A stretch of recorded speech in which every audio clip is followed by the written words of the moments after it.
To be a teacher or an educator, the greatest thing you have to have is passion. Let me make this very clear. I like my husband. My dog is the love of my life. Does your husband know? I was the gingerbread man in Shrek. Oh, I love that. Not the gumdrop buttons.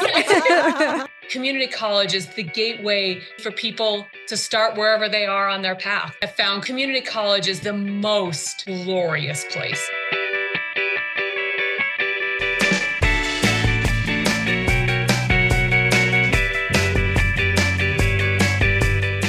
Welcome to Good Job New Mexico. I'm Stacy Johnston. And I'm Karla Meléndez. And today we have Angie Alley, the Interim Associate Dean at Central New Mexico Community College. This was a fun one. It was really fun. Yeah. Yeah, I'm already putting her words of wisdom to heart and doing it myself. I'm going to have this one on repeat. Like what? What do you think you've put into practice already? A snack bin in my office. I will be there. Can we put in requests for the type of snacks that you'll have? No, yeah, for sure. I've already done it. Yes. People are like, I want Starburst. Done. Ooh. People want a different chocolate.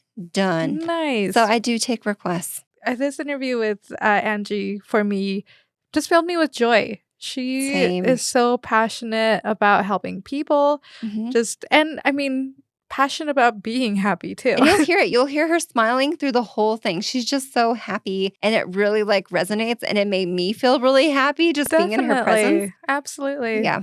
I mean, how could you not be happy when you can bring your dog to work? Yes. So, Karla, I'm going to need you to bring your dog because I can't bring mine. Why can't you bring yours? He's a barker. I just can't do it. Well, I can't do it. Mine's the liquor and the extra Totally shedder, fine. So I might not be able to bring mine either. So Angie brings her poodle to work with her all the time. And it's so cute, Archie. And she sent a picture, which I know is going to be on our social media. So please go check it out because it will definitely make your day. And if you're wondering about Karla and I, our dogs are also on there. And also John, our editor for the podcast. Yeah, you'll see all the dogs. Go to social. Go see them. Good job, NM. Go follow us. They're out there. You know what I really loved about Angie's is that she just was the epitome of somebody that wasn't sure she wanted to do something. And so she was given the opportunity to do this interim position. She said only a year because she really liked what she was doing.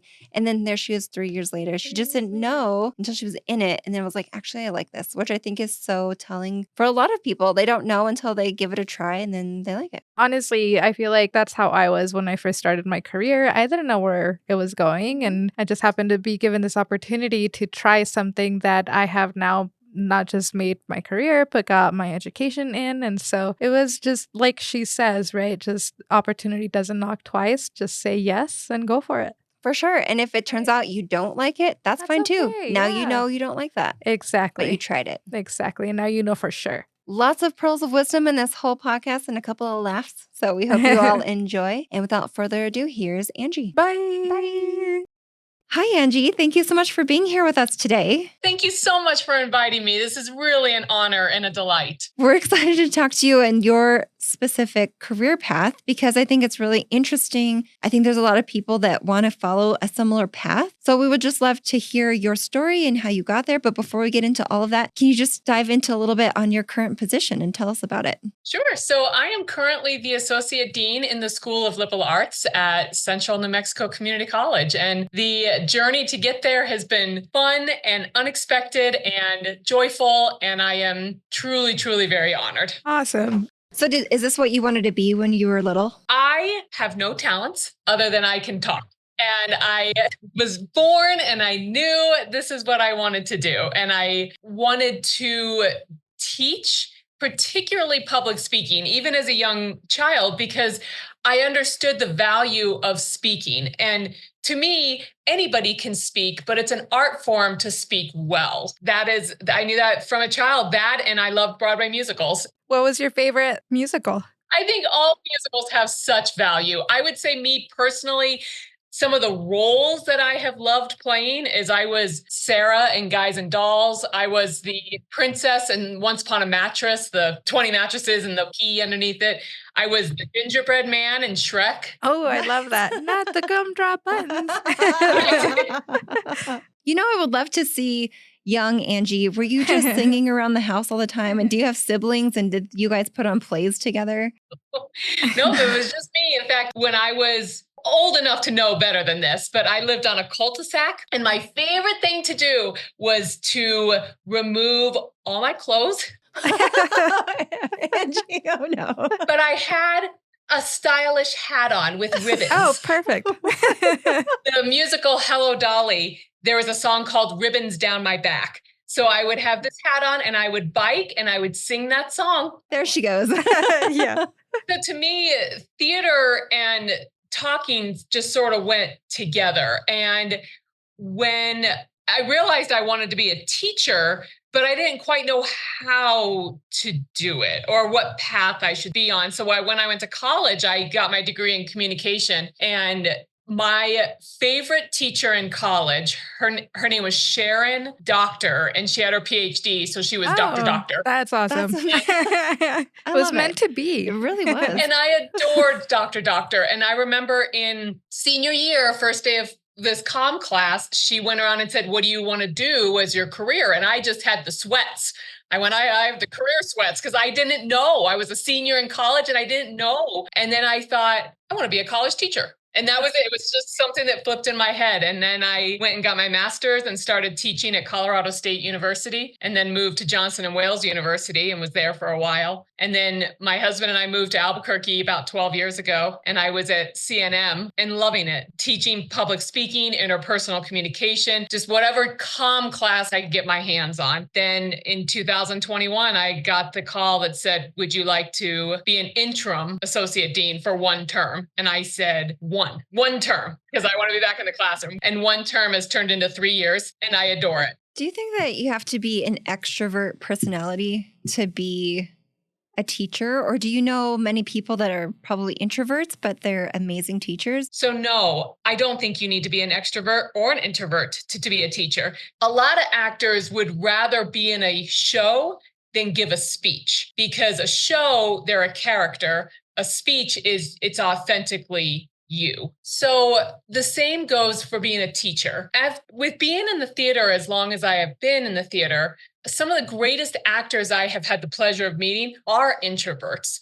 And so stepping onto the stage is just like putting on a mask. It's not who they are. They're just acting out something. And to them, that's a great form of expression. I am Angie inside and outside the classroom. What you see is what you get. But there are a lot of instructors out there that teaching is just like acting. They put on a mask to step into the classroom. To be a teacher or an educator, the greatest thing you have to have is passion. Passion for helping people, helping them find their voice, helping them find who they are, and granting them the tools to be able to learn and actively learn for themselves. Do you have any advice for being a good mentor? Again, I'm going to say great question after every question. Okay, that makes me feel good. See? Yeah, exactly. That makes us feel good. It's good validation. I like It really is. I like it. Honestly, to be a great mentor or just to be a good role model, ego should never be a part of it. There is always space to learn, but learn stuff about us. So in order to be a present mentor, it's not about you, it's about them. So no one should say, you should do this, or you would be great at this. You give the person the tools to say, what would work for you? And then you listen to them. And if I don't accept the answer, I don't know. So if I ask somebody something, they go, I don't know. I go, you do.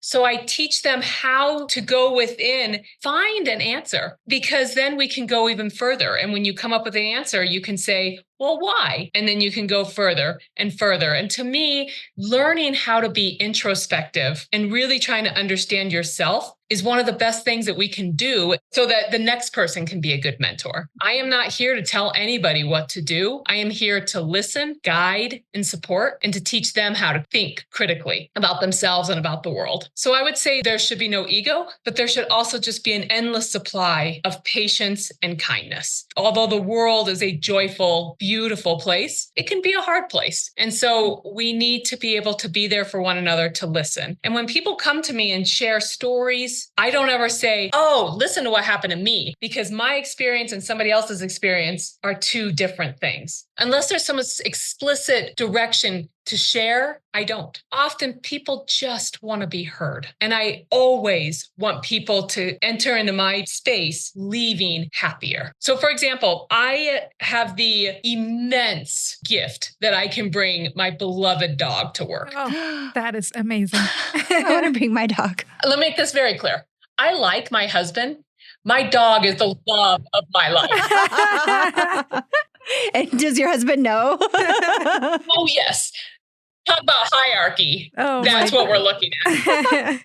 Archie is a toy poodle and the Oh. absolute love, joy, light in my life. And I get to bring him to work. And so he lays on his bed on my desk all day. And next to him is a big bowl of chocolate and a big bowl of potato chips. So so when can I come to your office? I will be there right after this interview.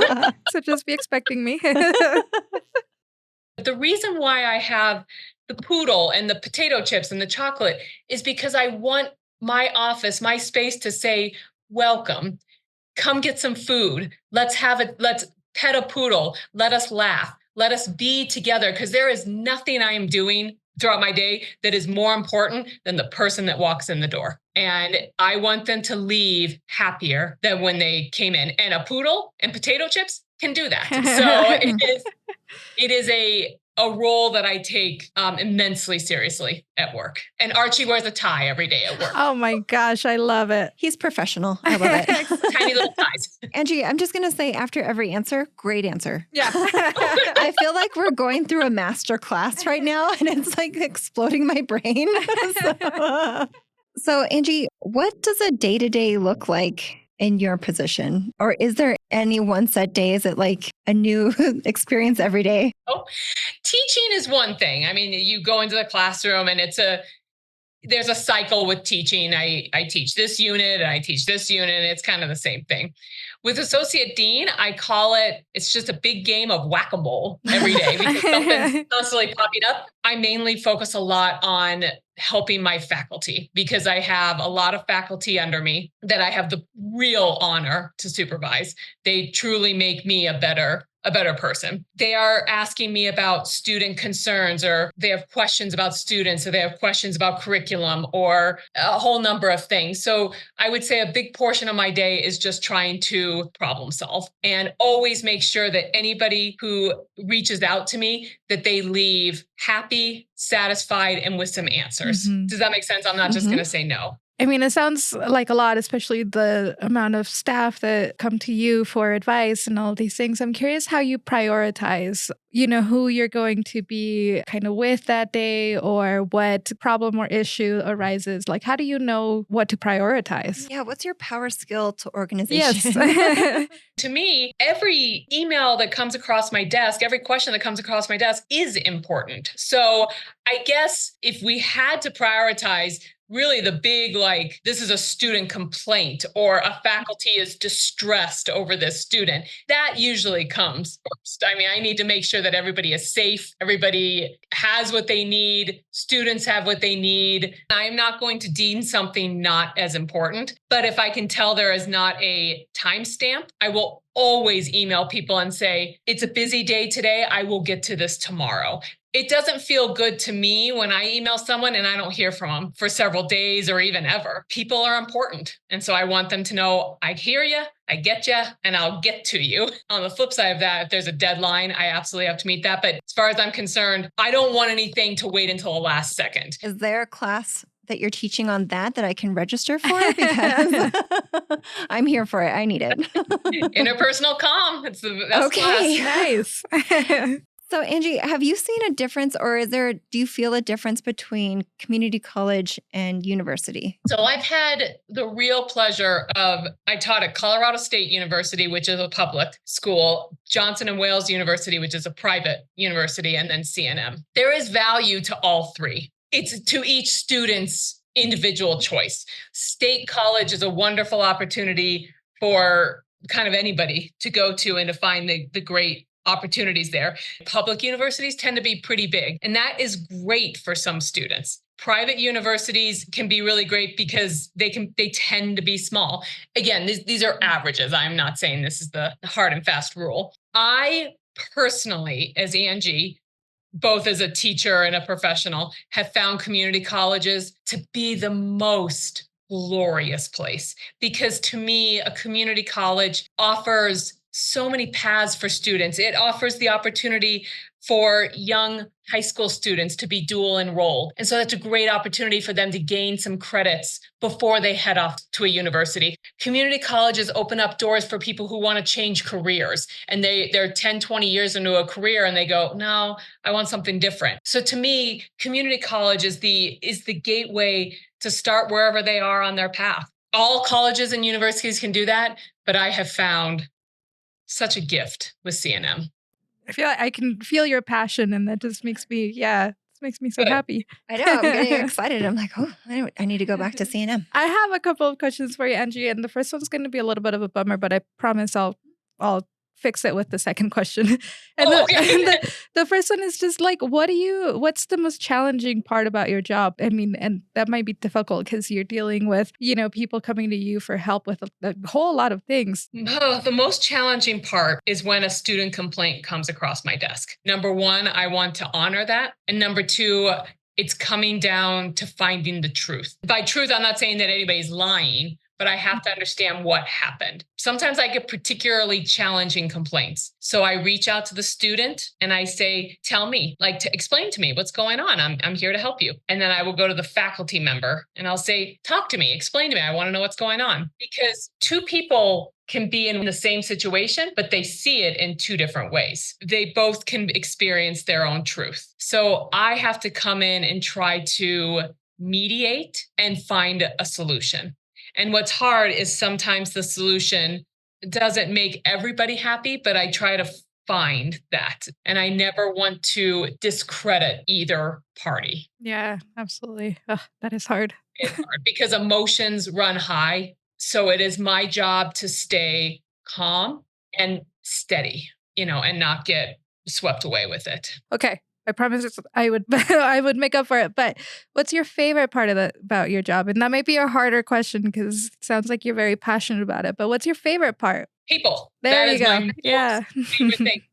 I go to work and the people I work with and the students I see, they fill me with life. They fill me with this joy. Every single person I come in contact with at CNM is just glorious. They are full of wonder and full of fun and full of laughter. With Archie, again, he's only a little 10-pound toy poodle with his tie. And when I know that classes are about to get out, Archie and I will go and walk the halls. These students come out of the class and they're like, oh, and then they see him, they just brighten up. And Archie, he's not interested in it. He just wants to keep on walking. People look at him and he's like, nope, gotta go. But just the fact that he can bring the smile to the people, to the students is huge. It sounds like for a happy work life, you need to bring in your pets. Yep. Also taking notes and emailing HR right after this.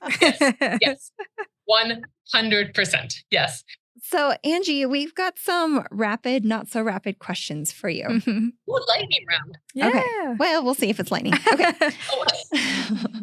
What's your go-to lunch? Oh, yeah. I eat the same thing every day. So I have steamed chicken and I steam broccoli, red peppers, and carrots with some olive oil. And then I have whole wheat crackers and hummus. That's so healthy. I was just telling Karla I had peanut butter and honey. Uncrustables, can I shout them out? There you go. And do you eat at the office or do you go out to lunch? Nope, I eat because I am frugal with my money and I love eating the same thing every day. It just brings me joy. So actually what I do is I am obsessed with logic puzzles. I love them. I would do them all day and all night. So I take my iPad, my puzzles, my poodle, and my food, and I go to an empty classroom and I usually put on a podcast or something and I do a puzzle and I have a little Tupperware of chicken and I throw little pieces around the classroom so Archie can walk around and stretch his legs and get some chicken.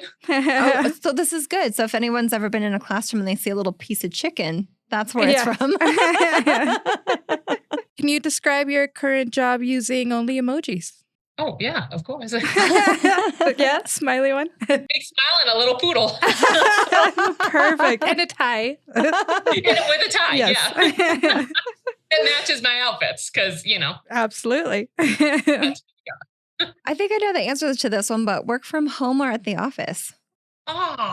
So my answer is work in the office because I love the people. But if Mhm. I really need to get something done, being at home is the best because there's no distractions. But I leave the office every day feeling tired, but it's the best tired because I gave my whole heart. All right. Well, the last Okay. most important question. Yep. Red or green? Oh, green. Green. All right. Definitely. So I am not from New Mexico, so I had to build up my tolerance for.